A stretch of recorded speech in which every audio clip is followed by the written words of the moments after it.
Bonjour à toutes et tous. Alors dans cette vidéo, je vous propose de regarder en face un débat délicat mais crucial pour la foi catholique, le débat concernant le sédévacantisme. Donc comme vous le savez, pour la plupart d'entre vous, il y a eu un échange entre l'abbé Horowitz, prêtre diocèse de Paris, avec Adrien Abosi qui défend publiquement la thèse selon laquelle le siège de Pierre serait vacant depuis plusieurs décennies et que l'Église visible autour de Rome ne serait plus la véritable Église catholique. Alors dans cette vidéo, qui m'a demandé énormément de travail, donc je vous demande au moins de liker, de commenter cette vidéo afin que l'algorithme puisse faire son travail. Cette vidéo a pour but en fait non pas de juger les personnes ni leurs intentions, mais d'examiner leurs arguments froidement à la lumière de la doctrine catholique. Donc j'ai repris vraiment de façon chirurgicale tout le débat, ligne par ligne, et je vais pouvoir répondre à tout ce que les deux débatteurs ont pu dire et avancer comme argument. Donc je vais faire trois choses. Tout d'abord, on va rappeler ce qu'est l'Église selon la foi catholique, donc une société visible, hiérarchique, indéfectible, fondée sur la primauté perpétuelle de Pierre, telle que l'a définie le Concile Vatican I. Nous verrons pourquoi l'idée d'une église réduite à quelques chapelles sédévacantistes depuis 1958 ne correspond pas au modèle catholique, mais à une réelle impasse ecclésiologique. Ensuite, nous allons clarifier ce que l'Église enseigne sur le magistère et l'infaillibilité du pape, la différence entre magistère extraordinaire, magistère ordinaire universel et magistère non infaillible. Donc ce qu'un pape peut faire et ce qu'il ne peut pas faire. Et pourquoi étendre l'infaillibilité à chaque phrase d'une interview d'avion pour ensuite nier la papauté est un abus, non une application fidèle, notamment de Vatican I. Et enfin, je regarderai de près les accusations concrètes d'hérésie avancées par Adrien Bozzi. Il a donné énormément il a donné énormément d'accusations, pour citer les plus grandes. Il a parlé de la peine de mort, il a parlé de la colonisation de Grégoire de Narek ou d'Isaac de Ninive, il a parlé des questions du salut universel des autres religions, il a parlé de la morale sur le concubinage, les bénédictions homosexuelles, l'éducation sexuelle, et je montrerai donc texte à l'appui ce qui est réellement enseigné, ce qui peut être critiqué, et ce qui ne permet pas honnêtement de conclure que l'Église catholique aurait cessé d'exister, ni que les papes récents seraient des imposteurs. Alors, je ne fais pas partie de ceux qui nient la gravité de la crise actuelle dans l'Église. Je ne nie pas qu'il y ait des textes imprudents, des pratiques scandaleuses, j'en ai moi-même vu, et il y a aussi des ambiguïtés réelles. Mais précisément, la tradition catholique nous donne des critères pour juger ces difficultés, sans renverser pour autant l'ecclésiologie elle-même. Donc si vous êtes troublé, si vous entendez des discours qui vous disent l'église conciliaire n'est plus l'église du Christ, il faut chercher la vraie église ailleurs, restez avec moi. Nous allons regarder les faits, les textes du magistère, et voir si ces affirmations tiennent vraiment, ou si elles reposent sur des confusions et des exagérations. Donc on commence tout de suite par la question fondamentale. Qu'est-ce que l'Église selon le Christ et selon le Concile Vatican I? Eh bien, ce que dit le magistère, c'est la référence exacte vient de Léon XIII dans Satis Cognitum, texte de 1896. Il dit les choses suivantes. L'Église de Jésus-Christ est une société visible. Elle est un corps qui apparaît manifestement aux yeux. C'est ce que l'abbé Horowitz a sans cesse rappelé lors du débat.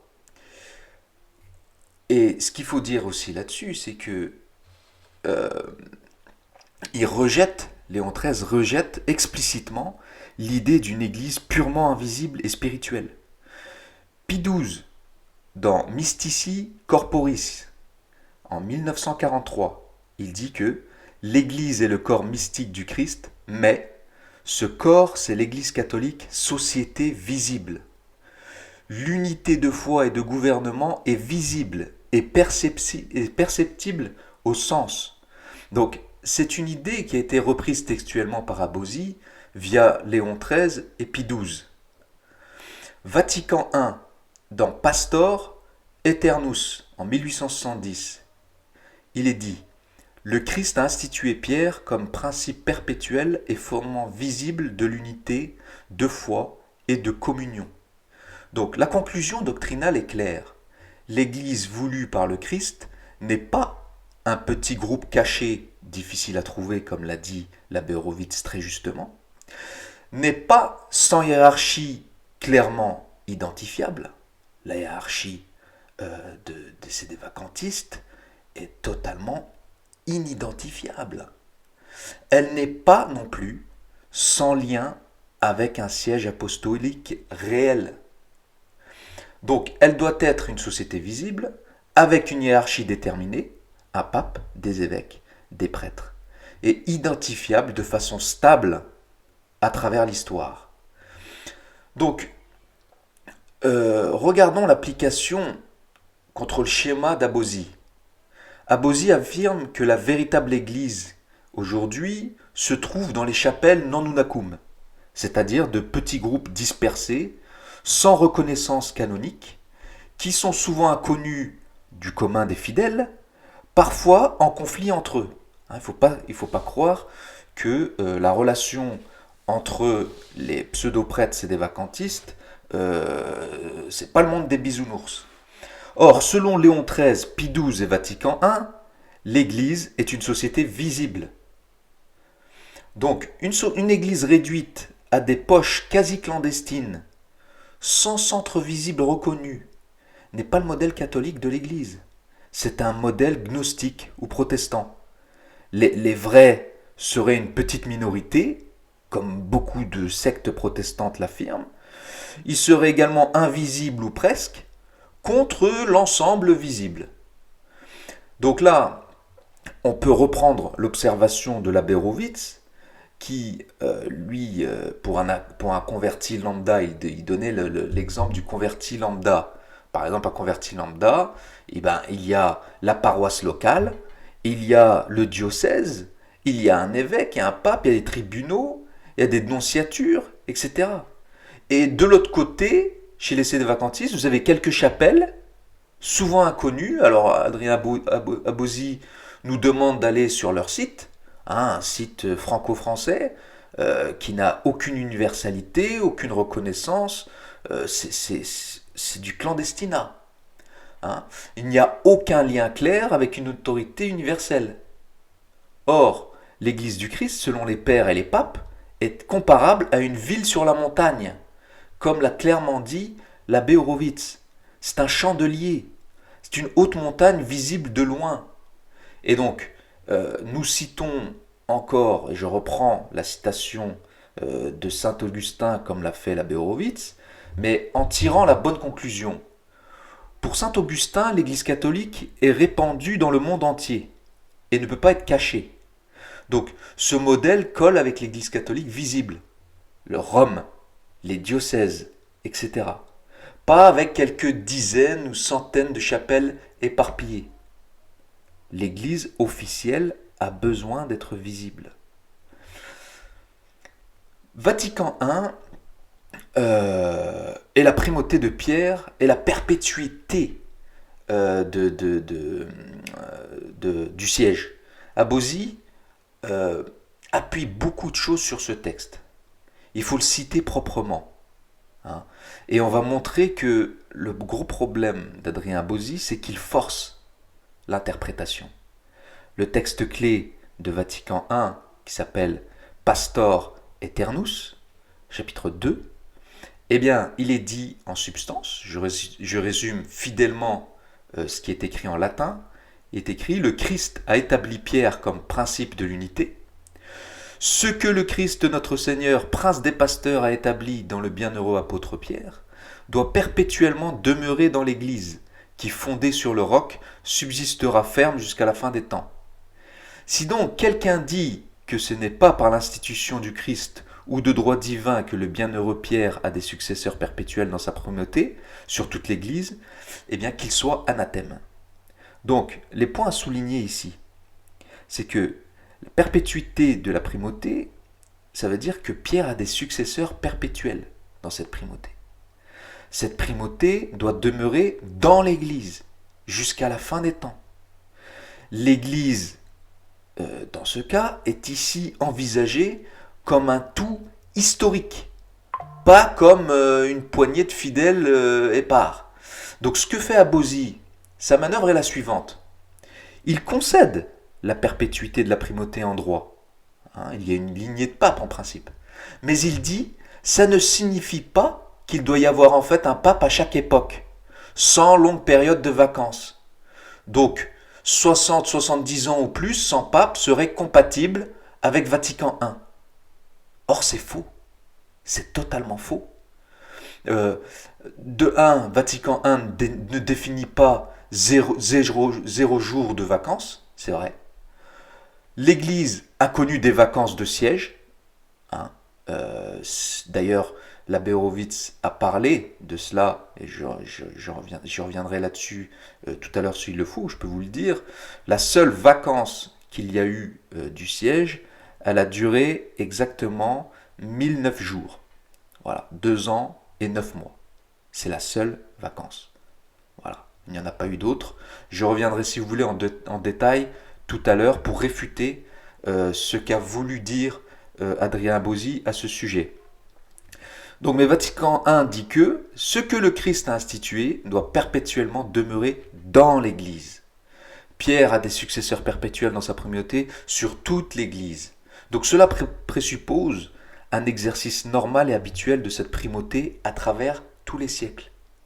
Non pas des trous noirs de plusieurs générations, comme le disent les sédévacantistes. Les grands théologiens, que cite souvent d'ailleurs Adrien Abosi lui-même, comme Biot, Franzelin, etc., ils comprennent la perpétuité de la primauté. Donc, comme une institution stable dans l'Église, il doit toujours exister dans l'Église le principe de cette primauté, avec une succession moralement continue. Il n'imagine nullement un siècle sans pape, ou une Église pilotée durablement par des clercs sans mandat ni juridiction. Donc, que l'on admette quelques mois, ou dans des cas extrêmes quelques années de vacances.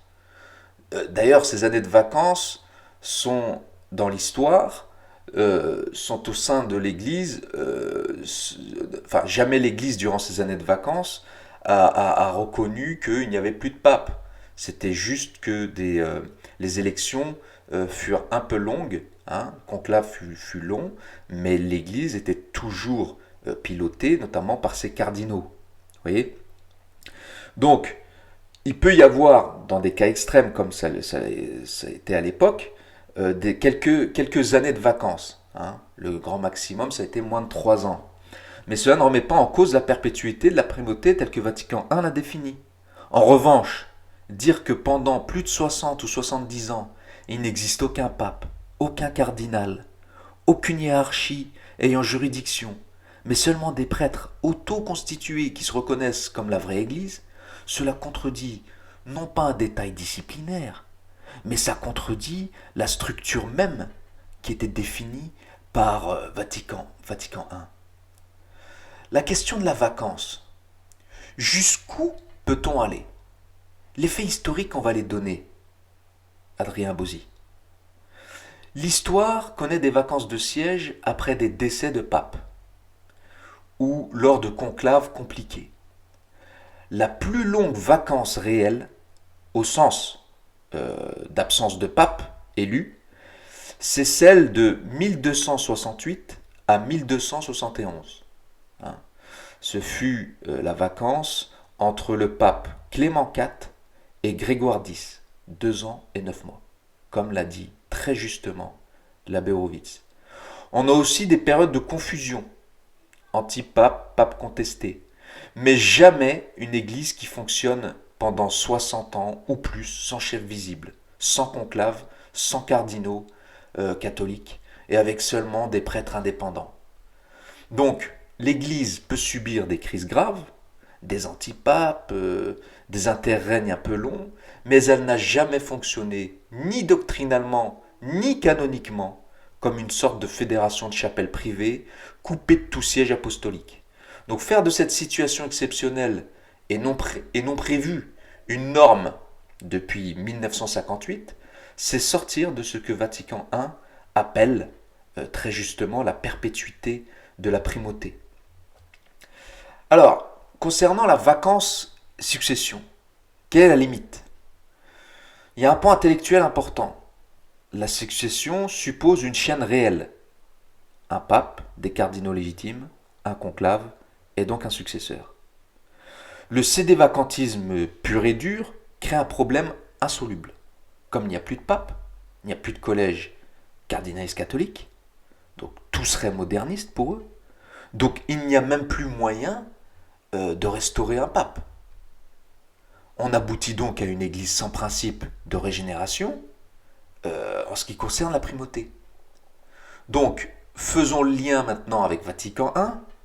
Vatican I, il ne garantit pas seulement qu'en droit, il existe une primauté de Pierre, il garantit que cette primauté a des successeurs perpétuels dans l'Église. Or, dans le sédévacantisme, eh bien, on aboutit à une Église où il n'y a même plus de mécanisme pour produire un successeur. Donc cela ne correspond plus au modèle catholique de l'Église, mais avec clairement une impasse ecclésiologique. Reprenons l'application directe au discours d'Abosi et à Horowitz, et au père Horowitz.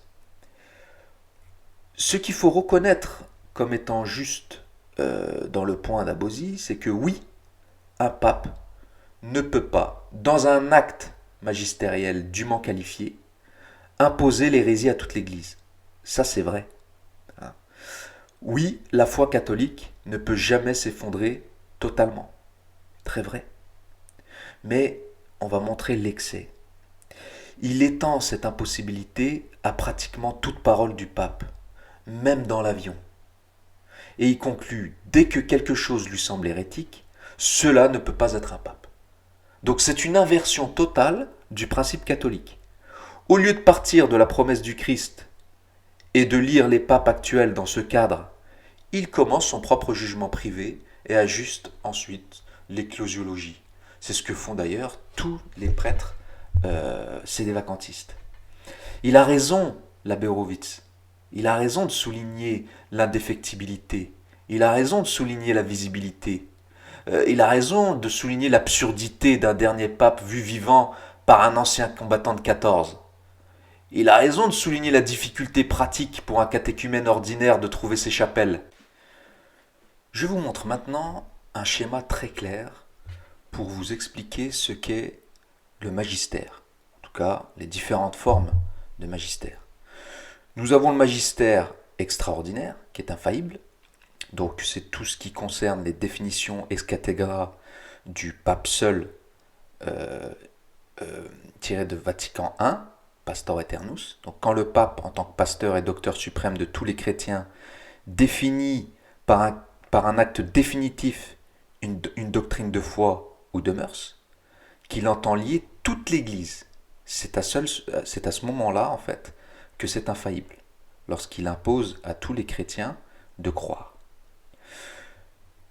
Le concile œcuménique avec le pape, donc quand un concile œcuménique en union avec le pape définit une doctrine à croire de façon définitive, c'est également infaillible. Il y a ensuite le magistère ordinaire universel. C'est quand les évêques, en union avec le pape, enseignent d'un commun accord une doctrine de foi et de mœurs comme définitive, même sans définition solennelle. On appelle ça l'infaillibilité du magistère ordinaire universel.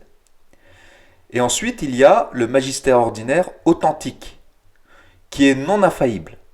Donc, la plupart des actes du magistère, encycliques, exhortations apostoliques, discours, catéchisme, etc., Ils engagent réellement le magistère, donc obéissance religieuse de l'intelligence et de la volonté, mais ne sont pas infaillibles par nature, sauf s'ils réaffirment clairement un enseignement déjà défini comme définitif. Donc, un pape peut se tromper dans le magistère ordinaire non infaillible, surtout s'il aborde des points disciplinaires, pastoraux ou des analyses prudentielles. Ce n'est pas une nouveauté, c'est l'enseignement classique des manuels de théologie de bien avant Vatican II. Ce que disent les théologiens préconciliaires, comme Abosi cite beaucoup le cardinal Billot, D'Avanzo, etc., euh, bien sûr toujours en tirant des conclusions hâtives ou abusives, eh bien, Billot dit ceci. Il distingue clairement le pape comme une personne privée. Il peut se tromper. Il peut même être personnellement peu instruit. Et vous verrez, je vous prouverai qu'il y en a eu des papes peu catholiques, que ce soit dans ce qu'ils ont pu dire ou dans ce qu'ils ont pu faire, hein, dans leur état de vie, malheureusement. Et il distingue également clairement le pape comme docteur suprême, exerçant un véritable acte magistériel infaillible. Là, il est préservé de l'erreur par la promesse du Christ. Billot admet aussi, comme tous les grands théologiens d'avant Vatican II, qu'un pape peut commettre des imprudences, des maladresses, voire exprimer des opinions discutables dans des documents non définitifs, mais que l'assistance du Saint-Esprit empêche qu'il impose à toute l'Église, comme vérité de foi, une erreur contraire à la révélation. Donc, les théologiens classiques n'ont jamais enseigné que le pape serait impeccablement orthodoxe dans chaque phrase de chaque interview d'avion, ou de je ne sais où. Ils enseignent qu'il ne peut pas faire dévier l'Église universelle par un acte magistériel définitif, donc vers l'hérésie. D'Avanzo, là aussi, D'Avanzo explique que l'Église enseigne chaque jour et que l'Esprit Saint assiste l'Église. Cela ne transforme pas chaque mot d'une exhortation apostolique ou d'un discours de voyage en infaillibilité stricte. Abosi fait un saut illégitime. Regardez ce qu'il fait. C'est facilement détectable. Il passe de le magistère ordinaire universel peut être infaillible. Et il dit ça, et il passe à pratiquement tout ce que dit le pape, même dans un avion, est couvert d'une infaillibilité de fait. Or, je trouve des expressions qui me semblent hérétiques, donc le pape n'est pas un pape. Voilà, c'est là que on peut pointer la logique circulaire d'Abosi. Hein. Abosi commence par surdimensionner l'infaillibilité en l'appliquant pratiquement à toute parole papale. Ensuite, il constate des problèmes dans certaines paroles ou certains textes, et il conclut « Un vrai pape ne pourrait pas dire cela, donc ce n'est pas un vrai pape ». Il ne prouve pas que Vatican I exige cette infaillibilité totale. C'est ça, monsieur Abosi, qu'il faut faire. Prouver que Vatican I exige cette infaillibilité totale. Il l'introduit lui-même pourtant, Vatican I. Et il utilise ce même texte pour ensuite disqualifier les papes. Ah là, c'est à ne rien comprendre. Donc, Abosi affirme « La foi de Pierre ne peut pas défaillir, même comme personne privée. » Donc, cela veut dire aucun pape ne pourrait jamais avoir une opinion erronée, ni se laisser influencer, ni avoir des défaillances personnelles de foi. Ça s'appelle un glissement. C'est faux. Bien évidemment que c'est faux. Le pape n'est pas Dieu. Hein? En tant que personne privée, il peut avoir des opinions personnelles, il peut se tromper, etc. Bien, c'est comme ça, la vie est faite ainsi. Hein? Vous savez, face à la croix, lors de la crucifixion de notre Seigneur Jésus-Christ, il y avait parmi tous ces gens des gens avec une foi incroyable, des gens également plutôt laxistes, plutôt fervents, des gens qui ne savaient pas ce qu'ils foutaient là, etc., etc. Bien dans l'Église, c'est pareil. Dans l'Église, c'est pareil. Lorsque vous allez à la messe, Il n'est pas dit que vous soyez dans une église de saints, avec des prêtres tous totalement saints, qui ne se trompent jamais, etc., etc.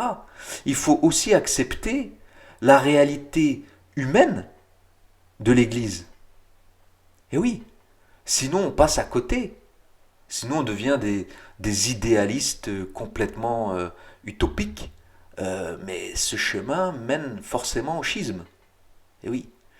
Donc la promesse du Christ ne signifie pas que le pape, comme personne privée, serait impeccable dans chaque idée théologique ou chaque phrase.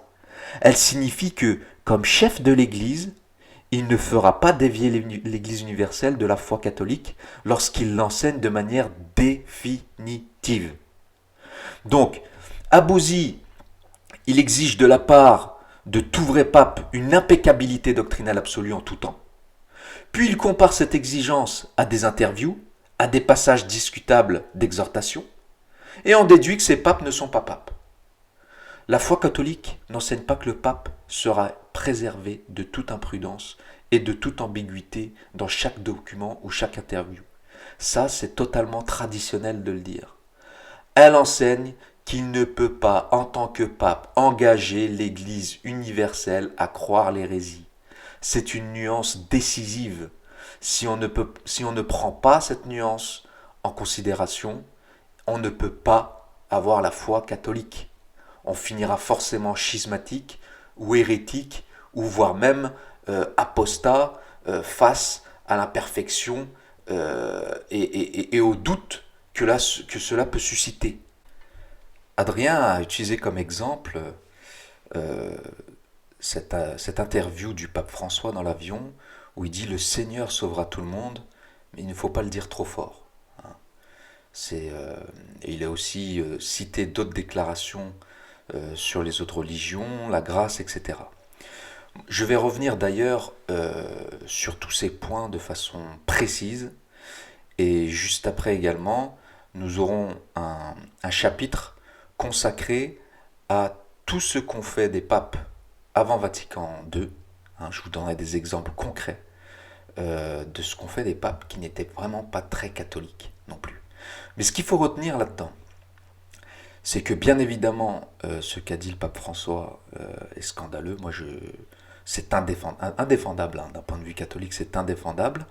Mais, encore une fois, ce n'est pas une définition ex cathedra. Ce n'est pas un acte solennel du magistère extraordinaire. Ce n'est même pas toujours un enseignement doctrinal formel. C'est souvent, lorsqu'ils sont interviewés, etc., il y a un mélange de catéchèse populaire, un mélange de prudence pastorale, et parfois de maladresse de langage. C'est grave, mais c'est imprudent. Quand c'est imprudent ou ambigu, comme dans ce cas-là, on a le droit de le dire, mais ce n'est pas, en tant que tel, un acte où le pape impose à l'Église une hérésie comme vérité de foi. Donc on peut en conclure que l'infaillibilité pontificale définie par Vatican I est limitée et précise. Elle concerne les définitions ex cathedra de foi et de mœurs, et avec les évêques, le magistère ordinaire universel. Le magistère ordinaire papal, catéchisme, exhortation, discours, interview, est réel et demande un assentiment, mais n'est pas à garantie infaillible mot à mot. Les théologiens préconciliaires, comme ceux qui ont été pris pour exemple, donc le Bio d'Avanzo, etc., n'ont jamais enseigné que toute phrase d'un pape serait de fait infaillible, ni que la foi personnelle du pape ne pourrait jamais connaître de faiblesse. Abosi, au contraire, eh bien, il élargit l'infaillibilité à peu près tout, puis utilise des phrases imprudentes ou ambiguës pour nier la papauté, ce qui est une application personnelle de critères démesurés. C'est de l'abus. Et il n'applique pas l'application stricte de Vatican I. La question de fond n'est donc pas est-ce que tout ce que disent les papes récents est parfait? Non, c'est pas cette question qu'il faut dire, qu'il faut se mettre en tête. Mais ont-ils, dans un acte magistériel définitif, imposé une hérésie à l'Église universelle? Et c'est là que la réponse est non. Bien sûr que non. C'est là qu'il faudra examiner ces accusations concrètes. Et on va rentrer dans le détail. On va parler des canonisations, on va parler de la peine de mort, on va parler de la liberté religieuse, on va parler du salut universel, on va parler de la morale.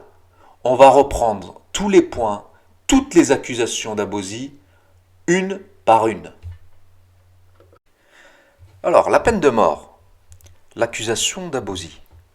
Il nous a fait une accusation disant que la peine de mort est en l'abolition de la peine de mort dans le catéchisme catholique est en opposition avec ce qu'a dit le Concile de Trente. Alors, prenons le schéma de son raisonnement. Catéchisme du Concile de Trente, il enseigne que le juge qui applique avec équité la peine de mort observe fidèlement la loi de Dieu dans l'explication du cinquième commandement. Et le catéchisme de l'Église catholique, modifié en 2018 sous le pape François, dit que la peine de mort est inadmissible car elle est attentatoire à l'inviolabilité et à la dignité de la personne. La Congrégation pour la doctrine de la foi a explicitement présenté le changement comme un acte de magistère. Il y a eu une lettre aux évêques qui a été faite le 1er août 2018.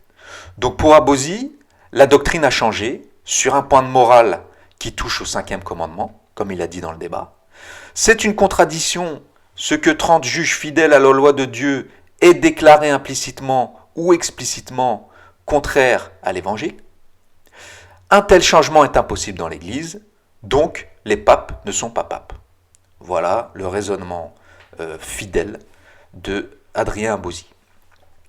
Alors, ce que le magistère a réellement enseigné avant Vatican II, les points constants. L'État, je dis bien l'État, a le droit en principe d'infliger la peine de mort pour certains crimes graves, au titre de la justice et du bien commun. Il n'y a que l'État qui peut rendre justice à la société. Ce droit est déduit de l'Écriture, c'est vrai. Il est dit dans la Bible, ne porte pas l'épée en vain. Et c'est aussi tiré de la tradition, puisque c'est aussi dans la doctrine de saint Thomas d'Aquin. Mais attention à la portée de l'enseignement. Ni le Concile de Trente, ni Pie XII, ni aucun magistère préconciliaire n'ont défini la peine de mort comme moralement obligatoire ou comme le seul moyen possible. Jamais. Il faut arrêter d'abuser. Ils ne disent pas qu'en toute circonstance historique concrète, l'usage de la peine de mort est moralement requis. Ils affirment le principe, donc l'autorité n'est pas en soi injuste si elle l'emploie pour des crimes très graves et dans le respect du bien commun. En d'autres termes, ça veut dire quoi? Ça veut dire que la doctrine porte sur la légitimité du principe, non sur l'opportunité concrète en toute époque et tout contexte. C'est exactement ce que l'abbé Horowitz essaye de dire. Même si c'était peut-être un peu confus, on peut très bien admettre qu'en certains contextes historiques, l'usage de la peine de mort ne soit plus approprié, tout en conservant l'idée que le pouvoir civil en a en soi le droit. Voilà. C'est l'État qui décide de ça, ce n'est pas l'Église qui va dire à l'État, il faut que vous appliquiez la peine de mort. Ce n'est pas l'affaire de l'Église. Ce que dit donc la modification de 2018, le texte actuel du catéchisme, c'est l'article 2267, eh bien, il rappelle d'abord l'ancienne doctrine, en disant autorité et devoir de défendre le bien commun, possibilité théorique de recourir à la peine de mort, puis il ajoute les moyens non sanglants pour protéger la société sont aujourd'hui suffisants. À la lumière de l'Évangile, l'Église enseigne que la peine de mort est inadmissible parce qu'elle porte atteinte à l'inviolabilité et à la dignité de la personne et s'engage en vue de son abolition. Donc, problème, la formule porte atteinte à l'inviolabilité et à la dignité de la personne. C'est objectivement très forte cette formule. Elle ne précise pas clairement si ce jugement est un jugement circonstanciel dans le contexte historique actuel ou si c'est un principe universel de morale naturelle. Ça veut dire que si c'est un principe universel de morale naturelle, c'est qu'il est valable en tout temps. L'interprétation la plus continue est que le texte parle de l'usage actuel concret de la peine de mort, dans les conditions actuelles, c'est-à-dire les systèmes pénaux modernes, la possibilité de réclusion, les risques d'erreurs judiciaires, les dérives étatiques, etc. Il ne nie pas le principe que l'autorité publique en soi a le droit de donner la mort en cas de crime grave. Il affirme qu'aujourd'hui, cet usage n'est plus moralement justifiable, parce qu'il n'est plus nécessaire ni proportionné au regard de la dignité humaine et des moyens disponibles. Donc, en ce sens, on reste dans le registre du jugement prudentiel, de l'application du principe traditionnel à une situation nouvelle.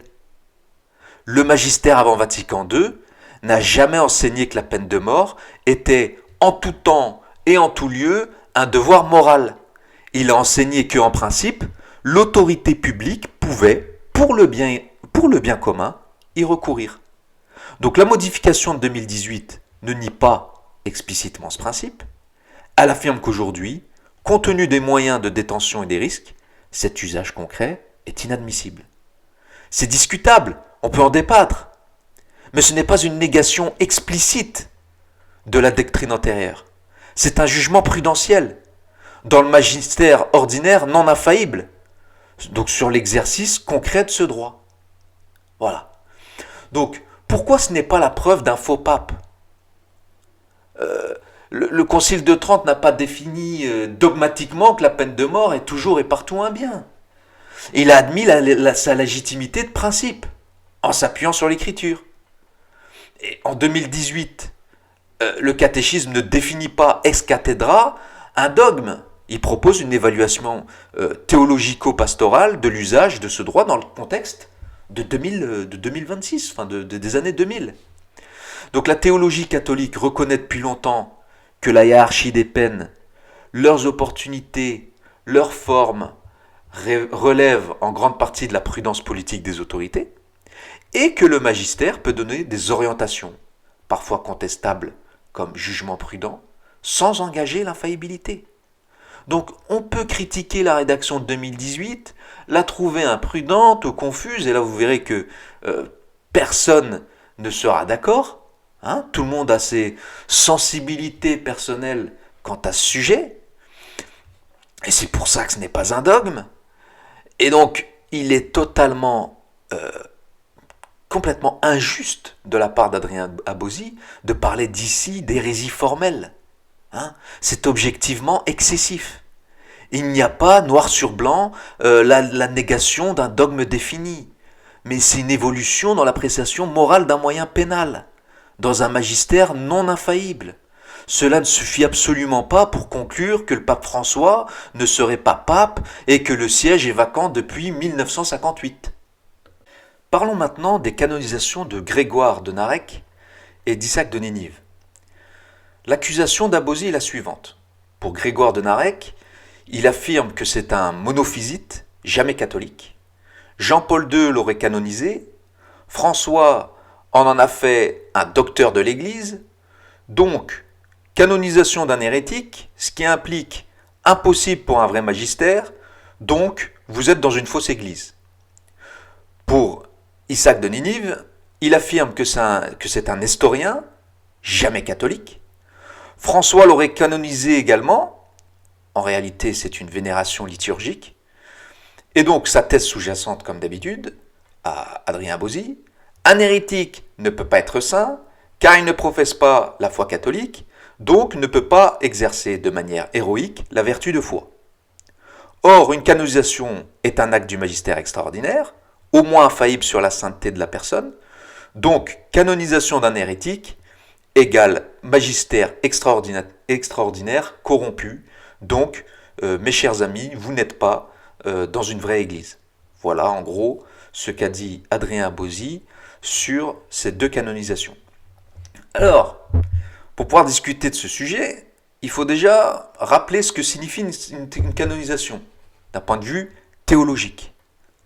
La position classique, avant Vatican II, chez les manuels sérieux, une canonisation papale affirme que la personne est au ciel et peut être proposé à l'Église comme modèle de vie chrétienne, avec une garantie infaillible que cette vénération publique ne sera pas cause de scandale pour la foi. Donc c'est le point discuté dans le détail, mais c'est la position majoritaire. Elle ne signifie pas nécessairement que tout ce qu'a pensé, écrit, fait cette personne est impeccable, ni qu'il n'y a jamais eu chez elle la moindre erreur théologique matérielle. On peut donner des exemples, des exemples simples. Des saints ont pu se tromper sur des questions de fait ou même sur des points théologiques secondaires non définis. Saint Thomas d'Aquin s'est lui-même trompé sur l'Immaculée Conception. Cela ne les empêche pas d'être saints. Ils ne sont pas canonisés pour leurs erreurs, mais ils sont canonisés malgré leurs erreurs. Donc ce qui est crucial sur ce point, c'est que l'infaillibilité de la canonisation garantit, ce que l'infaillibilité de la canonisation va garantir, ce n'est pas que le canonisé est une théologie parfaite, mais qu'il est sauvé, et que sa vie de foi et de vertu peut être proposée comme modèle, dans ce que l'Église retient, sans mettre en danger d'ailleurs la foi des fidèles. Donc si on revient au cas de Grégoire de Narek, les points de fait qui sont utiles à rappeler. Grégoire de Narek date du Xe siècle, c'est un moine arménien. L'Arménie a une histoire théologique complexe, une question de chalcédoine, de monophysisme, etc. Mais lorsque le Saint-Siège l'honore aujourd'hui comme docteur de l'Église, il ne canonise pas un monophysite. Il reçoit en lui ce qu'il y a de conforme à la foi catholique dans sa vie et ses écrits, et ignore et rectifie ce qui pourrait être ambigu ou problématique dans le contexte théologique ancien. Donc, autrement dit, ça veut dire quoi ? Ça veut dire que l'intention du pape n'est pas de dire le monophysisme de l'Arménie schismatique est vrai, mais ce que l'Église veut dire, c'est que ce moine, dans ce qu'il a de conforme à la foi catholique, est un modèle de vie spirituelle. Qui pourra prouver le contraire ? Donc quand l'Église canonise Grégoire de Narek et le proclame docteur, elle ne canonise pas le monophysisme. Elle assume ce qu'il y a de catholique et de saint dans cette personne et son œuvre. Comme elle a assumé chez saint Thomas d'Aquin ce qu'il y a de vrai, sans faire de ces erreurs ponctuelles des vérités de foi. Passons maintenant au cas d'Isaac de Nénive. C'est un dossier en fait encore plus technique lorsqu'on s'y attelle. Mais la même logique s'applique. Alors, c'est qui Isaac de Nénive ? Il a vécu au 7e siècle. Il est associé à l'église de l'Orient, qui était dite nestorienne. L'église catholique a parfois dans l'histoire intégré dans son sanctorat des figures issues de traditions séparées, en considérant qu'ils avaient vraisemblablement la foi catholique au niveau de leur conscience, ou que leurs écrits spirituels sont conformes à la foi, sans canoniser leur appartenance objective à un corps ecclésial, schismatique ou hérétique. Donc là encore, on peut débattre de l'opportunité pastorale de ces canonisations, mais dire qu'elles sont hérétiques suppose de démontrer que l'Église a imposé à tous les fidèles comme modèle de foi les éventuelles erreurs monophysites ou nestoriennes de ses auteurs. Mais ce n'est pas le cas. L'Église canonise des personnes, non pas des systèmes hérétiques. Elle canonise ce qu'il y a de saint en elle, pas ce qui serait objectivement erroné. Donc pourquoi cela ne prouve pas l'effondrement du magistère ? La canonisation est un acte très solennel, mais son objet précis est le fait que la personne est au ciel et le fait qu'elle peut être vénérée publiquement sans danger pour la foi, dans la mesure où l'Église ne propose pas ses éventuelles erreurs comme doctrine. Donc le fait qu'un canonisé ait vécu dans un contexte ecclésial imparfait ou qu'il ait eu des erreurs matérielles ne suffit pas pour en faire un hérétique formel, ni pour dire que le pape canonise l'hérésie. Donc, pour conclure à une canonisation hérétique, il faudrait prouver, et là je demande à Adrien Bozzi, il faut qu'il prouve que le pape a défini comme modèle de foi les erreurs doctrinales de ses auteurs, hein, donc il peut toujours chercher, il ne trouvera pas, parce que ce n'est pas le cas. Les cas de Grégoire de Narek et d'Isaac de Ninive, euh, brandis donc par Adrien Bauzy, comme des preuves éclatantes d'une église moderniste, ne tiennent pas doctrinalement. L'Église ne canonise pas le monophysisme ni le nestorianisme. Au contraire, elle canonise des personnes dont elle assume, dans la lumière de la foi catholique, ce qui est saint et conforme à l'Évangile. On peut discuter de l'opportunité de telle canonisation, mais en faire un argument décisif pour nier la papauté, encore une fois, de Jean-Paul II ou de François, eh bien c'est un raccourci qui dépasse largement ce que la théologie catholique autorise en fait. Passons à la suite. Le salut universel est la grâce sanctifiante pour tous. Voilà encore une accusation d'Adrien Abozy, qu'il a encore rappelé lors de son débat avec l'abbé Horowitz. Donc Adrien Abozy attribue à Jean-Paul II, par exemple dans Dominum et Vivicantem, Redemptor hominis, l'idée suivante. Chaque homme reçoit dans son cœur le don par lequel il devient participant de la nature divine. Et donc, Adrien Abozy, il en conclut quoi? Il dit que tous les hommes ont la grâce sanctifiante, c'est de l'universalisme, donc c'est de l'hérésie. Il cite aussi François, dans sa phrase dans l'avion, où il dit, encore une fois, le Seigneur est bon, il sauvera tout le monde, mais il ne faut pas le dire trop fort, pour illustrer cette tendance. Alors, quelle est la doctrine catholique de base? Il y a 2 points fermes. Alors, dans Extra Ecclesiam nulla salus, donc hors de l'Église, point de salut, dogme constant, mais compris comme tout salut vient du Christ et de l'Église, même ceux qui sont sans faute de leur part n'appartiennent pas visiblement à l'Église.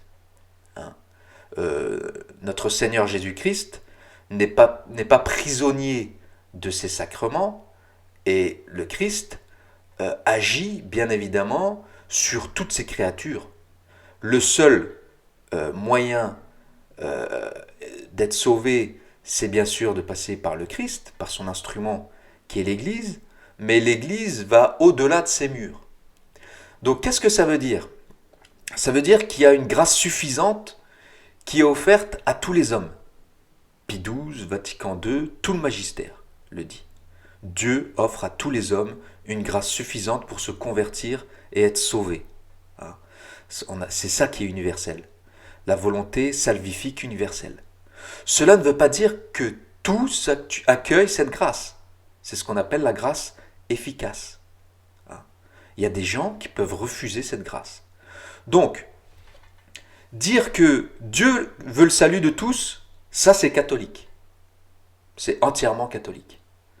Dire que Dieu donne à tous une grâce suffisante, c'est aussi très catholique de le dire. Dire que tous coopèrent effectivement et sont sauvés, ça c'est pas catholique, et ça je suis d'accord, c'est de l'universalisme. Mais dans les textes incriminés par Adrien Abozy, Jean-Paul II dit en substance, c'est que grâce au Christ, chaque homme reçoit un appel, une offre de participation à la vie divine, que l'Esprit Saint agit mystérieusement dans tous les cœurs. Donc Jean-Paul II ne dit pas « tous les hommes sont en état de grâce », mais tous sont atteints par l'offre de la grâce, rendue possible par la rédemption. C'est exactement la doctrine classique.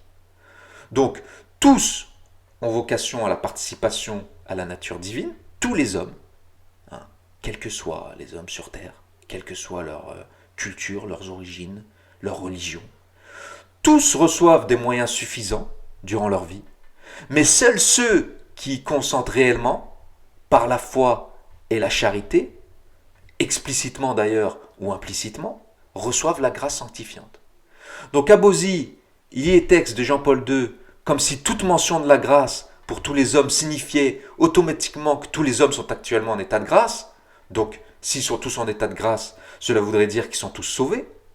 Mais la théologie catholique distingue nettement entre la grâce offerte à tous, la grâce suffisante, et la grâce effectivement reçue, qui est la grâce sanctifiante. Jean-Paul II parle de l'offre universelle de la grâce, pas d'un salut automatique de tous. Sur la phrase de François, il sauvera tout le monde, faut être honnête, c'est faux, c'est totalement maladroit de sa part. Heureusement, ce n'est pas un acte magistériel solennel. Pris littéralement, cela flirte avec une espèce d'optimisme excessif, faut le dire, mais on ne peut pas en faire un dogme implicite d'universalisme, ni s'en servir pour déclarer la vacance du siège. C'est un propos pastoral complètement faux. Il est à recadrer par la doctrine constante sur l'enfer notamment, et la possibilité réelle de damnation. Parce que c'est clair que ce qu'a dit François là-dessus, ça voudrait sous-entendre qu'il n'y a pas d'enfer, et que si l'enfer n'existe pas, eh bien tout le monde est au paradis. Hitler, Staline, tout le monde est au paradis. Bien évidemment, c'est faux. Donc, il existe plusieurs exemples sérieux avant Vatican II qui illustrent exactement ce que je veux vous montrer. Des papes ont pu dire ou faire des choses très discutables, parfois graves, sans que l'Église, comme magistère, n'ait enseigné l'erreur ni sombré dans l'hérésie. On va donner maintenant quelques exemples de papes qui ont dit des énormités ou fait des énormités. Prenons le cas d'Honorius Ier et son hérésie monotélite. Au 7e siècle, il y a eu une controverse sur la volonté du Christ. On appelait ça le monothélisme. Le pape Honorius Ier écrit à un patriarche d'Orient et emploie des formules ambiguës, tendant à minimiser la distinction des volontés en Christ. Le résultat, ça a été quoi ? Le 3e concile de Constantinople le condamne nommément pour négligence et pour avoir favorisé l'hérésie. Honorius est ensuite cité comme hérétique dans les actes conciliaires. Donc cela après sa mort. Donc le point clé à retenir ici, c'est que Honorius n'a jamais défini ex cathedra une doctrine monotélite. Ces lettres sont des documents privés, pastoraux, mal rédigés, qui ont été condamnés par la suite.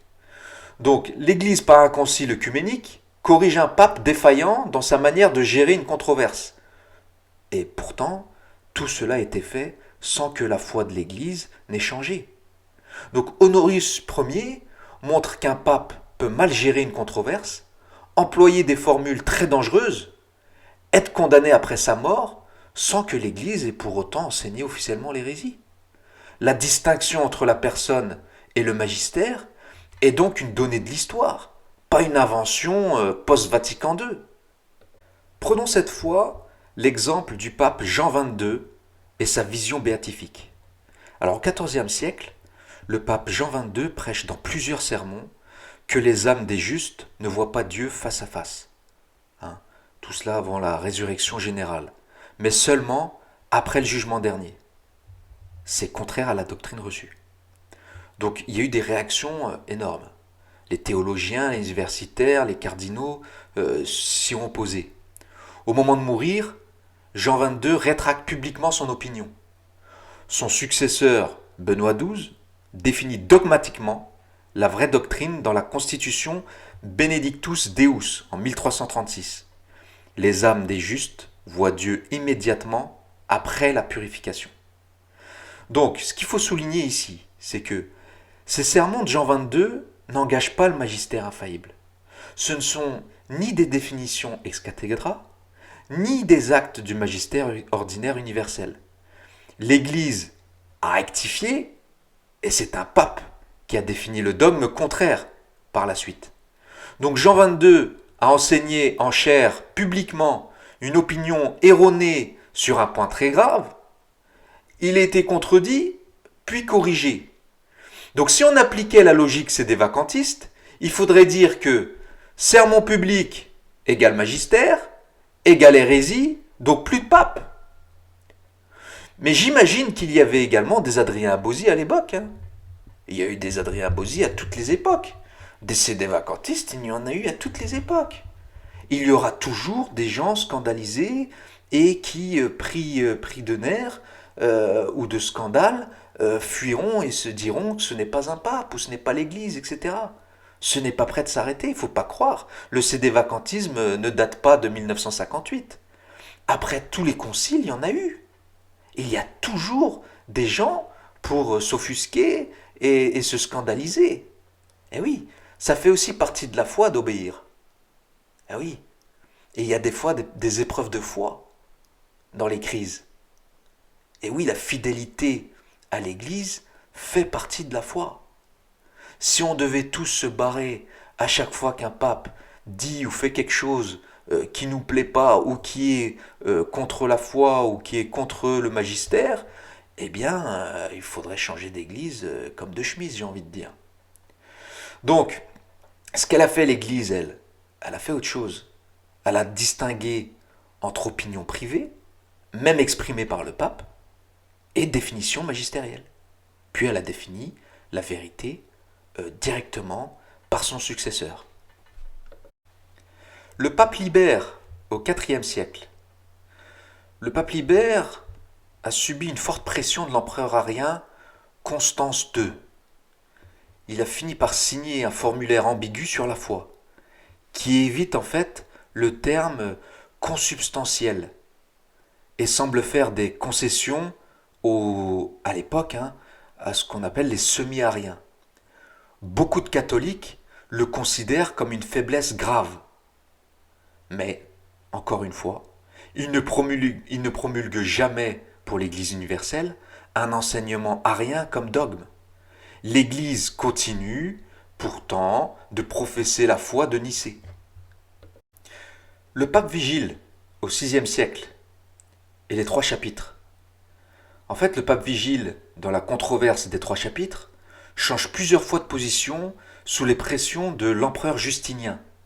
Ces hésitations sont célèbres et ont scandalisé. Mais là encore, malgré ses faiblesses et revirements, il n'y a pas de définition dogmatique imposant l'hérésie à toute l'Église. Les cas de Libère et de Vigile montrent que des papes peuvent être faibles, céder à des pressions, signer des textes ambigus, mais la promesse du Christ n'est pas que le pape ne sera jamais faible ni ambigu. La promesse du Christ, c'est le pape ne détournera pas l'Église universelle par une définition de la vraie foi. C'est ça qu'il faut retenir. Passons maintenant aux papes qui ont été moralement scandaleux. Et oui, des papes moralement scandaleux, il y en a eu. Prenons le cas d'Alexandre VI Borgia, entre le XVe et XVIe siècle. Il y a eu des enfants illégitimes. Il y avait une cour corrompue. Il a été aussi accusé de népotisme. D'ailleurs, d'autres papes de la Renaissance ont eu des comportements mondains, voire gravement immoraux. Donc aucun de ces papes, pourtant, n'a défini une hérésie comme dogme, ni utilisé sa fonction magistérielle pour imposer une morale contraire à l'Évangile. Leur scandale, il est personnel, il n'est pas doctrinal. L'histoire de la papauté ne commence pas en 1962. Nous avons déjà eu des papes très pécheurs, très mondains, parfois honteux. Et l'Église n'a jamais dit pour autant il n'y a plus d'Église, le siège est vacant depuis Alexandre VI. Pourquoi ? Parce que malgré leurs péchés, ils n'ont pas changé la foi de l'Église. Le personnel peut être très mauvais. L'Église, elle reste indemne dans sa doctrine. Vous savez, j'ai quelques exemples comme ça. Vous savez, je viens de Bretagne, j'ai grandi en Bretagne, et j'ai eu des témoignages de personnes qui ont grandi là-bas, et qui étaient des personnes âgées, et qui ont connu, par exemple, des prêtres d'avant Vatican II, qui étaient des soulards complets. Ils ramenaient le prêtre, parfois tenant à peine debout, à la maison. Voilà, il faut arrêter en fait de croire que avant Vatican II, tout était parfait, dans le meilleur des mondes, le monde des bisounours, etc. Euh, En effet, la crise actuelle que nous subissons, c'est la crise du modernisme. Je pourrais faire une longue vidéo pour expliquer cela, je le ferai dès que j'aurai un petit peu de temps, pour vous parler des grandes crises qui ont traversé l'Église. Il y en a eu 4 en réalité. 4 grandes crises, hein, de l'arianisme en passant par l'époque de la Renaissance, etc., pour arriver aujourd'hui à la crise moderniste. Mais l'Église est toujours là, elle a toujours été là.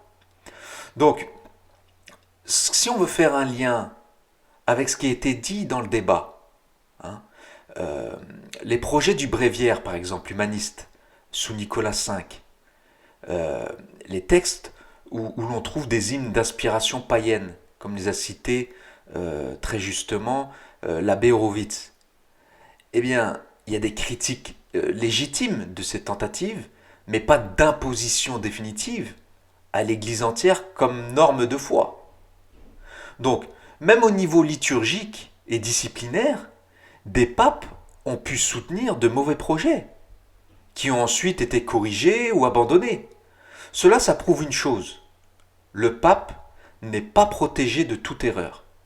Il n'est pas protégé de toute erreur d'appréciation pratique notamment. Mais l'assistance divine l'empêche de transformer une erreur passagère en loi de foi qui serait définitivement euh, euh, imposée à toute l'Église universelle. Donc, la synthèse est très claire là-dessus. Oui, il y a eu avant Vatican II des papes faibles, des papes moralement indignes, des papes qui ont tenu des propos imprudents ou gravement erronés, comme opinion privée, mais cela n'a jamais été compris comme la preuve que la papauté avait disparu, ou que l'Église n'était plus l'Église. Ce que ces cas montrent, et là j'espère que ce sera pertinent et que ça vous parlera, et que parce que je pense que c'est irréfutable, eh bien j'espère que ces cas vont vous montrer que c'est exactement la distinction qu'il faut défendre. Le personnel de l'Église est faillible, il est pécheur, il peut parfois même être scandaleux. L'Église et son magistère est assisté de manière à ne pas imposer l'hérésie comme vérité de foi. Hein. Donc on peut faire un parallèle direct avec François et les papes récents. Quand le pape François parle dans un avion de façon maladroite sur le salut, quand il donne une interview confuse, nous ne sommes pas en présence d'un dogme, mais d'une parole humaine discutable, parfois rectifiée. L'histoire de l'Église nous montre que ce genre de choses, hélas, n'est pas nouveau. Donc la réponse catholique n'est pas de dire ce n'est pas un pape, mais de replacer ses paroles au bon niveau, en dessous du magistère infaillible, et de continuer à tenir fermement ce que l'Église a toujours enseigné avec autorité. Donc, cela nous aidera d'ailleurs à montrer que la distinction personnel-Église n'est pas une ruse moderniste, mais c'est une clé de lecture qui est totalement traditionnelle. Hein? Cette clé de lecture traditionnelle, elle est confirmée par l'histoire de l'Église et elle est confirmée par l'histoire des papes. Revenons au point très important du salut. Je voudrais donner une définition fidèle à l'Église catholique, notamment pour articuler, pour définir ce que veut dire en fait, hors de l'Église, pas de salut. En fait, c'est que Adrien Bauzy, il veut absolument faire croire à ses auditeurs que l'Église catholique, dite conciliaire selon lui, eh bien, prône le salut universel. Cela est faux, bien évidemment. Premièrement, l'Église a toujours dit, et dans un résumé doctrinal même de façon bien avant Vatican II, et d'ailleurs il l'a même confirmé, elle dit quoi? Il y a un seul sauveur, une seule Église. Donc tout salut vient du Christ et du corps qu'est l'Église, visible et invisible. Deuxièmement, appartenance pleine contre appartenance implicite. C'est quoi l'appartenance pleine? C'est lorsque on est catholique, donc qu'on a le baptême, qu'on a la foi, et bien sûr qu'on leur reconnaît le pape et le magistère. Donc, nous avons les sacrements aussi, nous sommes soumis au pape et aux évêques. C'est ça, être catholique. en appartenance pleine. Baptême, foi, soumission au pape et aux évêques. L'appartenance imparfaite ou implicite à l'Église, ça veut dire quoi? C'est baptême valide hors de l'Église, un désir explicite ou implicite de faire la volonté de Dieu, et une ignorance invincible des exigences explicites de la foi catholique. Donc, la possibilité de salut pour les non-catholiques, qui a déjà été enseignée avant Vatican II, par Pie IX, par Pie XII, etc., est reprise et développée par Vatican II. Et c'est sans nier le dogme, hors de l'Église, pas de salut. L'erreur d'Abosi, c'est quoi? Il identifie que la possibilité de salut hors de la communion visible comme exception par la grâce du Christ, avec l'affirmation d'une voie parallèle de salut dans toutes les religions. Mais l'Église ne dit pas ça. Pour Abosi, il veut faire dire ou essayer de faire croire que l'Église dit que on peut se sauver hors de l'Église. Ce que l'Église ne dit pas, l'Église ne dit pas que tous les hommes sont déjà en état de grâce, ou que toutes les religions sont voulues par Dieu, ou que l'adhésion à l'erreur serait un effet de l'Esprit Saint. Elle dit que Dieu offre sa grâce à tous, qu'ils peuvent sauver des personnes, que Dieu peut sauver des personnes hors des frontières visibles de l'Église. Qu'il peut se servir d'éléments partiels de vérité présents ailleurs comme préparation à l'Évangile, tout en affirmant que l'Église catholique est l'unique arche du salut. Donc, les formules ambiguës ou imprudentes de certains textes ou discours récents doivent être corrigées et lues dans ce cadre. Elles ne suffisent pas à prouver que l'Église aurait officiellement embrassé une hérésie d'universalisme ou d'un différentisme religieux. Venons maintenant au bloc moral, notamment les accusations concernant le concubinage.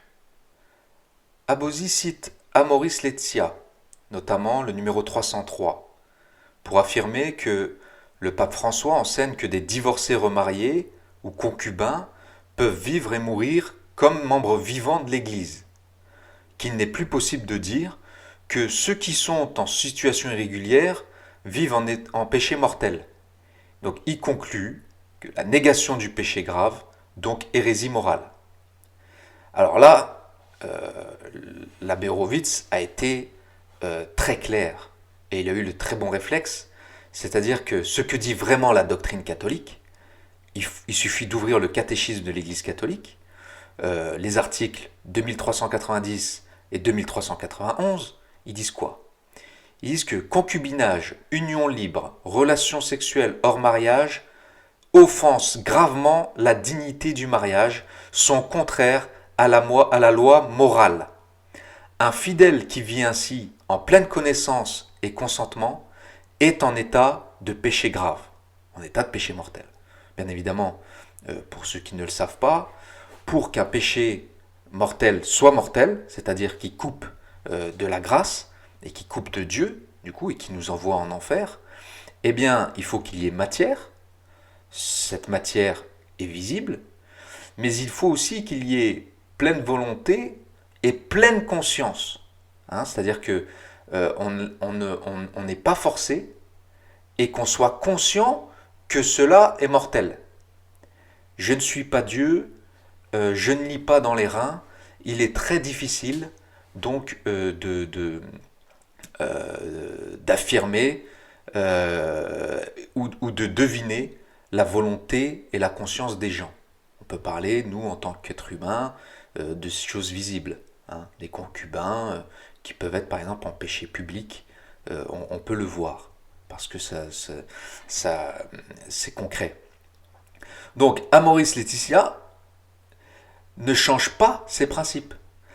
Elle insiste sur la responsabilité subjective, c'est-à-dire l'ignorance, la pression, le conditionnement, cas où la culpabilité peut être atténuée. Elle ouvre la porte et des textes et interprétations discutés, bien évidemment, a des discernements pastoraux particuliers, mais ne définit pas qu'une situation objectivement adultère serait comme telle conforme à la loi de Dieu. Le concubinage reste objectivement un péché grave dans le catéchisme et dans toute la tradition morale. Ce qu'il y a de problématique dans Amoris Laetitia, ce n'est pas une définition dogmatique disant l'adultère n'est plus un péché, mais des formulations qui, en parlant largement de circonstances atténuantes et de chemins possibles, ont été lues comme une ouverture pastorale mal contrôlée. On peut critiquer cette prudence, on peut souhaiter une clarification plus ferme, ce qui a d'ailleurs été demandé, hein, mais on n'a pas là une définition infaillible qui abolirait le sixième commandement notamment. Donc l'abbé Horowitz rappelle qu'en pratique, lui, eh bien, il refuse de marier des couples qui continuent à cohabiter, comme beaucoup d'autres prêtres. Il refuse également leur demande de se séparer avant de célébrer le mariage. C'est une application traditionnelle de la morale catholique, conforme au catéchisme. Maintenant, est-ce qu'il y a des prêtres qui ne pratiquent pas ce que fait l'abbé Horowitz? Oui, et c'est regrettable. Bien évidemment qu'il y a des prêtres laxistes, bien évidemment qu'il y a des prêtres scandaleux, tout cela est regrettable. Bien évidemment. Concernant ensuite la bénédiction des couples homosexuels. Adrien Abosi utilise fiducia supplicans et la pratique allemande et belge. Il a donné des exemples scandaleux en disant voilà, l'Église bénirait des couples homosexuels, donc bénirait un lien objectivement pécamineux. C'est impossible pour la vraie Église, donc vous êtes dans une fausse Église. Bon, on va pas refaire 10 000 fois le débat, on va réaffirmer encore une fois en essayant de faire un résumé honnête de ce texte qui dit que on ne peut pas bénir une union comme telle, ce qui ressemble à un mariage homosexuel ou à une union irrégulière, qu'on ne peut pas introduire de rite qui ressemble à un mariage ou à une reconnaissance officielle de la relation.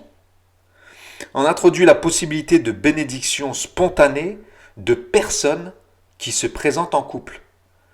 Adrien Abosi, lui, fait dire à ce texte que le prêtre bénit le couple, la relation. Non. Le prêtre peut bénir les personnes en tant que telles, bien évidemment. Voilà. Il y a des homos, il y a des voleurs, il y a de tout. Il y a de tout qui viennent à l'église. Tout le monde peut recevoir une bénédiction. C'est quoi votre solution, Adrien Abosi? Il faut faire un... Faites pas comme les gauchistes. Arrêtez de nier la réalité. Il y a une réalité face à nous.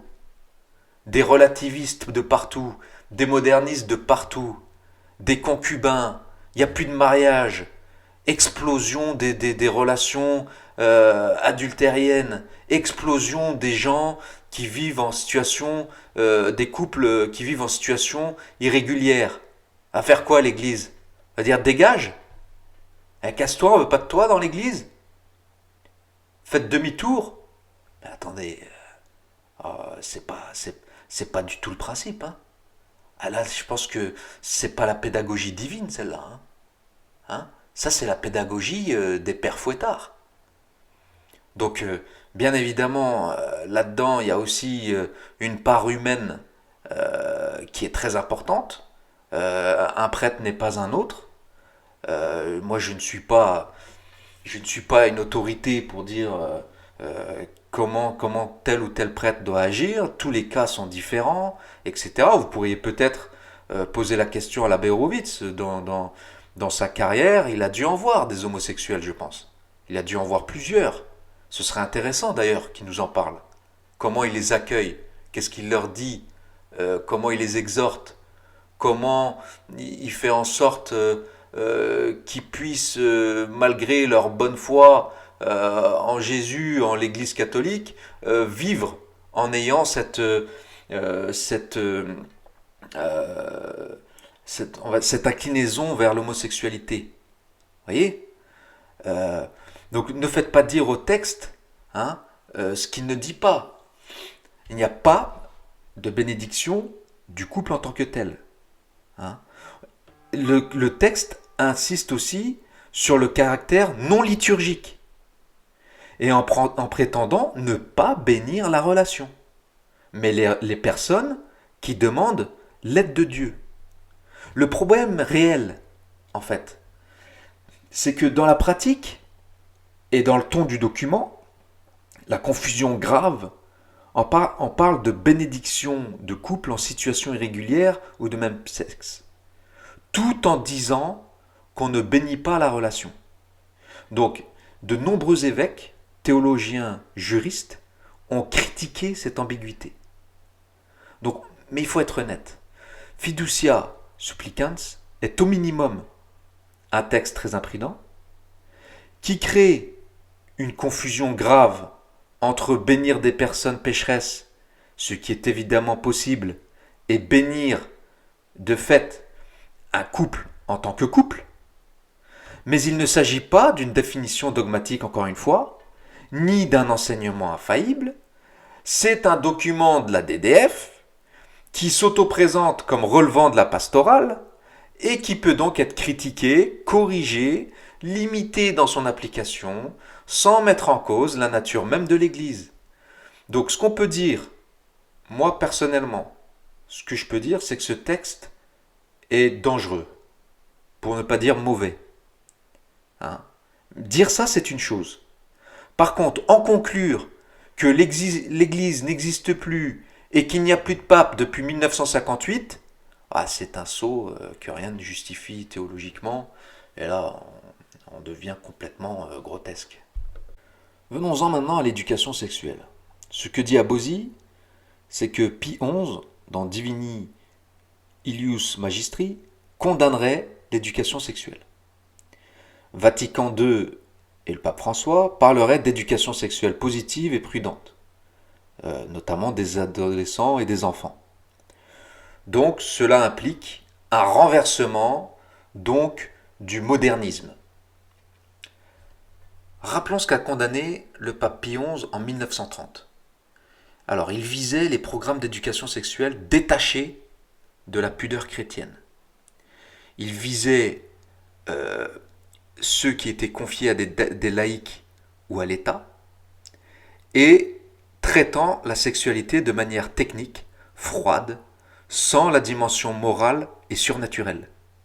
Il écrivait d'ailleurs en substance que la pudeur naturelle des enfants doit être respectée, que ce genre d'explication ne doit pas être donné en groupe par des étrangers, mais si nécessaire, par les parents ou un éducateur prudent au cas par cas.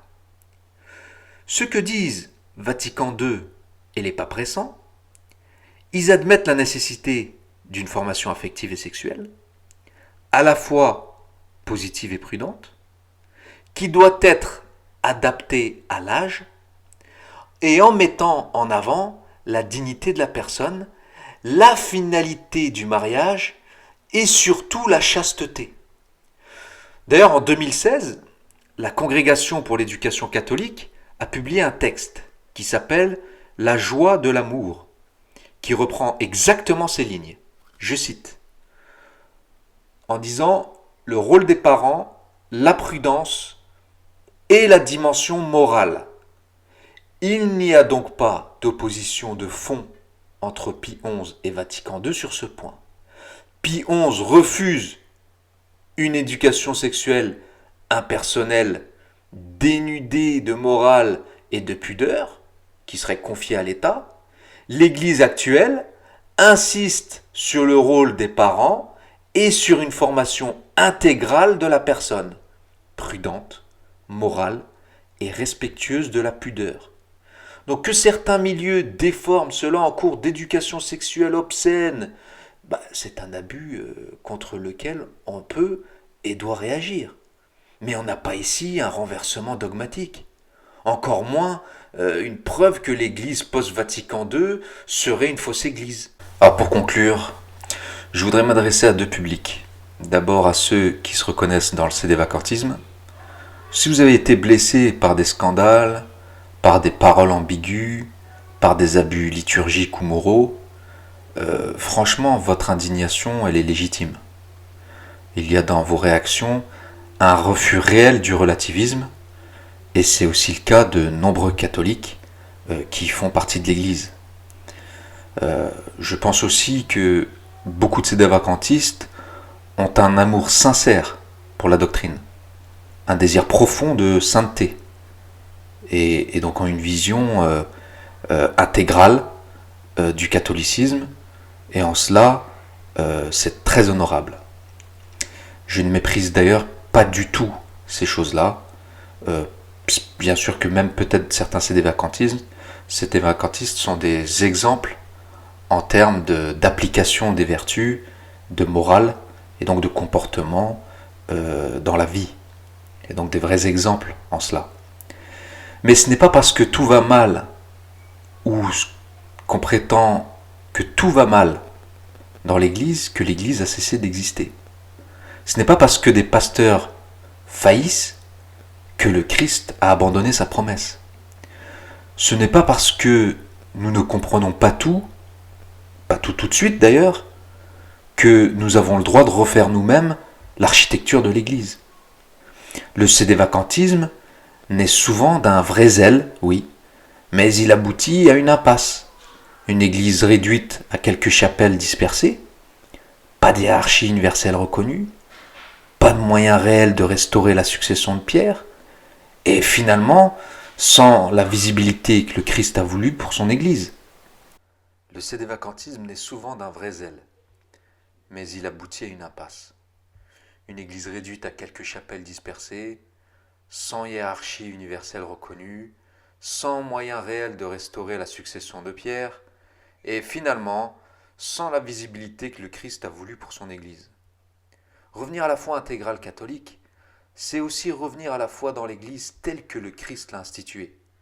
Elle est visible, elle est hiérarchique, elle est bâtie sur Pierre et ses successeurs. Même quand ses successeurs sont faibles, maladroits ou entourés de loups, et il y en a. On ne défend pas la tradition contre l'Église. La tradition est la vie de l'Église. On ne défend pas la papauté contre les papes. La papauté existe en eux, ou elle n'existe pas. Si vous avez glissé dans ces milieux, je vous en supplie, relisez Vatican I, relisez Léon XIII, Pie XII, regardez ce que l'Église a toujours enseigné sur sa propre nature, et demandez humblement au Christ de vous montrer où est vraiment son Église, celle qu'il a promise, non celle que nous construisons à notre mesure. Ensuite, je m'adresse aux catholiques qui restent dans l'Église visible et qui sont parfois troublés. Vous voyez la confusion, les contre-témoignages, certains compromis. Vous entendez des voix qui vous disent tout est perdu, Rome est tombée, partez, cherchez la vraie Église ailleurs. N'oubliez jamais ceci, mes amis. L'Église, elle peut être crucifiée, mais elle ne peut pas mourir. Elle peut être éclaboussée, mais elle ne peut pas apostasier. Elle peut traverser des ténèbres, des nuits terribles, mais le Christ ne reprend pas sa promesse. Les portes de l'enfer ne prévaudront pas contre elle. La peur, le découragement, le soupçon généralisé, l'idée que Dieu aurait trompé les fidèles pendant des décennies en les laissant suivre des faux papes, c'est sans issue, tout cela ne peut pas venir de Dieu. Tout cela ne vient pas de l'Esprit Saint. L'Esprit Saint, il éclaire, il fortifie, il corrige, mais il ne pousse pas à rompre avec l'Église pour se réfugier dans de petites forteresses privées. Ne soyons pas naïfs, les amis, mais ne soyons pas non plus manipulables. Ne laissez pas la colère légitime contre des abus parfois odieux se transformer en mépris de l'Église. Ne laissez pas le désir de pureté doctrinale vous faire glisser dans une théologie complètement bricolée où chacun déclare par lui-même qui est pape et qui ne l'est pas.